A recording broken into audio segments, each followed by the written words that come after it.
मैं जल्दी में काम नहीं कर सकता। 8-9 साल बाद ये मेरा नया एल्बम आएगा। ये तो सीक्रेट है। ये तो जब लोग एक चीज़ को लोगों को कोई ना कोई एक्सक्यूज़ चाहिए होती है कि किसी एक चीज़ को पकड़ के तो उस पर अटैक कर दें।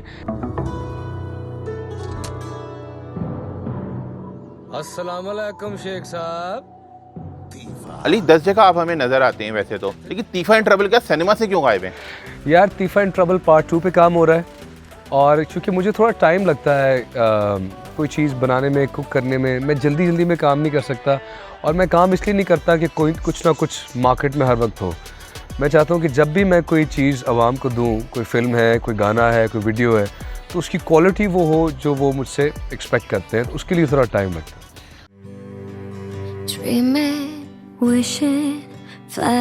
ओके, वैसे नए लोगों को आपने इंट्रोड्यूस किया, माया को आपने तीफा एंड ट्रबल में, तो तीफा एंड ट्रबल 2 में भी माया ही होंगी या कोई और होगा?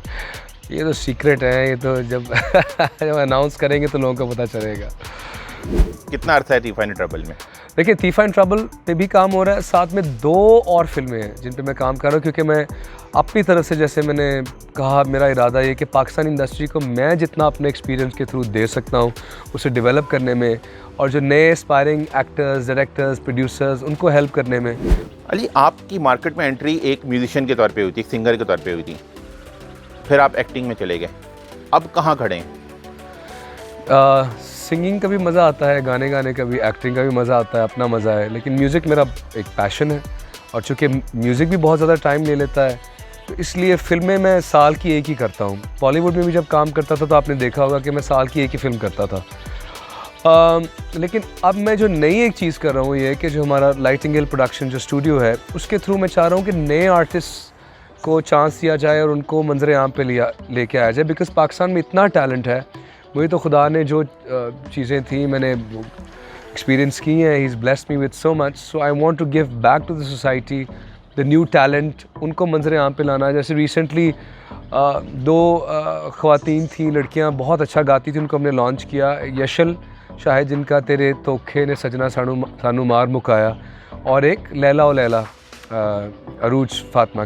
सो वो बहुत ज़्यादा वायरल हुए वो दोनों गाने। और वो तो मैं चाहता हूँ कि ज़्यादा से ज़्यादा यंग टैलेंटेड आर्टिस्ट, स्पेशली लड़कियाँ, ख़वातीन, बिकॉज़ यहाँ पे थोड़ा टैबू है कि लड़कियाँ म्यूज़िक में नहीं आ सकती या आर्ट नहीं कर सकती। So I want to support them and make them realise their dreams. कुछ आपके नए एल्बम की इत्तलात है हमारे पास, दुरुस्त है? जी, नया एल्बम बिल्कुल आ रहा है, हुस्न के नाम से। फरवरी में प्लान है और ये झूम के बाद आई थिंक गालिबन 8-9 साल बाद ये मेरा नया एल्बम आएगा, म्यूज़िक एल्बम। पहले तो ये बताएं कि दानियाल ज़फ़र, अपने छोटे भाई की आप कितनी मदद करते हैं म्यूज़िक में? यार दानियाल को मैंने बोला है कि यार तुम्हारी जर्नी तुम्हारी अपनी होगी, क्योंकि मैं नहीं चाहता कि मैं उसको गाइड करता हूँ एज एन एल्डर ब्रदर, उसको सपोर्ट करता हूँ, बिकॉज़ मैं उससे बहुत प्यार करता हूँ। मेरा छोटा भाई है और बहुत छोटा है मुझसे, लेकिन मैं इस चीज़ से बिलीव करता हूँ कि जो इंसान अपनी गलतियाँ करके और जो टफ़ एक जर्नी से गुज़र के बनता है ना, वो इंसान पैम्पर होके या उसको आप हर चीज़ प्लेट में रख के दे दें, उससे नहीं बनता।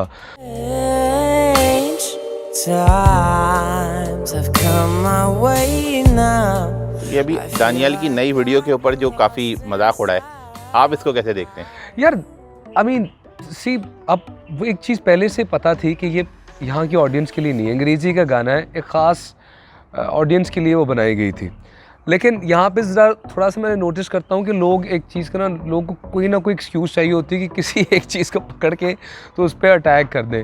It's a part of the industry, Daniyal also knows this, और वो बड़ा अच्छी हेल्दी तरीके से क्रिटिसिज्म लेता है और मैं भी लेता हूँ, और कई कमेंट्स को कहता है कि हाँ यार ये बात ठीक है, next time I will be more, मैं इन चीज़ों को जहन में रख के मज़ीद करूँगा, because nobody is perfect. But साथ ही साथ उसका गाना ब्लू बटरफ्लाई इंटरनेशनल ऑडियंस में, बड़े जो वहाँ के इंटरनेशनल मैगजीन्स हैं वहाँ फीचर हुआ है, वेबसाइट्स पे, तो इंटरनेशनल ऑडियंस जो उसका टारगेट था वहाँ पे बहुत सराहा गया।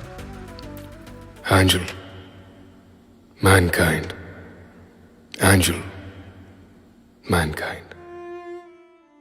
अच्छा अली, बिल्कुल आखिरी बात, आपने एक दफ़ा ताहिर शाह के गाने को स्टूडियो में पढ़ा था, वो क्या था? मैं आपसे पूछना चाहता हूँ कब से है ताहिर शाह का जो गाना था स्टूडियो में। देखिए ताहिर शाह बड़े एंटरटेनिंग आर्टिस्ट हैं मेरे ख्याल में, और उनको और गाने और म्यूज़िक बनाना चाहिए। और वो मुझे लगा कि अगर यही चीज़ एक सीरियस अंदाज में पढ़ी जाए तो उसका क्या वज़न होगा, तो आई थिंक लोगों को मज़ा आया सुन के।